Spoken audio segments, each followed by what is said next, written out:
Thousands of flights really nationwide have been canceled or delayed, stranding travelers. That's right. So we want to bring in Scott Miller with Harrisburg International Airport. Scott, what are you seeing there right now? Are we seeing any impacts yet?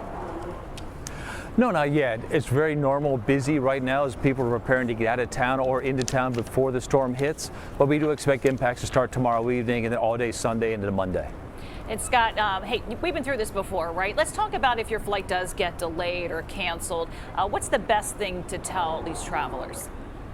Make sure you're locked in with your airline app because that's the best way for them to communicate with you with a cancellation or delay.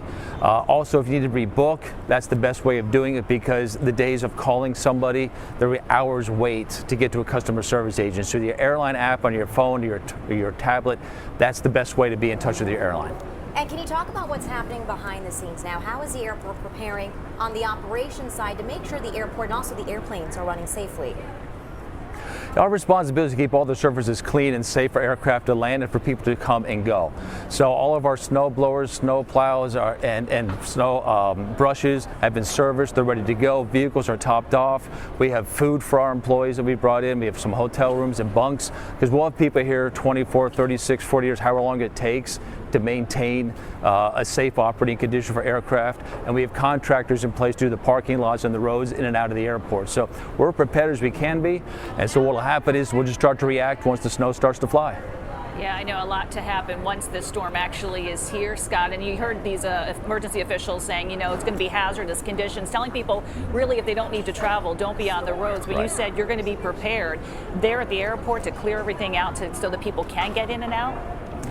If they have to. It's one of those things, the airlines will make flight cancellation decisions, and we expect quite a few of them on a flight-by-flight basis. They don't want to take chances with your safety. They're not going to. However, they also don't want to strand people either. So it's a very delicate balance airlines play to make sure they can serve the customer the tickets that are booked, but yet not risk a crew or anybody's safety. So it's a balancing act that they do, and they've gotten very good with technology through their apps of communicating with people.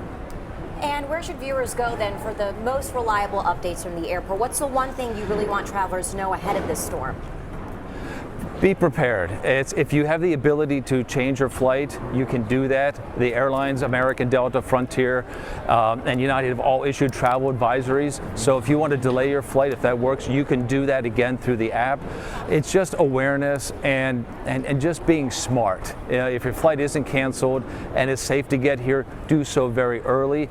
But it's one of those things, check road conditions before you're going and just really be in touch with the airline through the app. Be patient, understanding. Everyone wants everyone to be safe. That's priority number one. Yeah, I think that's the main takeaway here, Scott. Like everybody, just keep in touch with the airline, stay in touch with the roads, and just use common sense and err on the side of safety. Yeah. All right, Scott Miller, thanks so much. Anytime.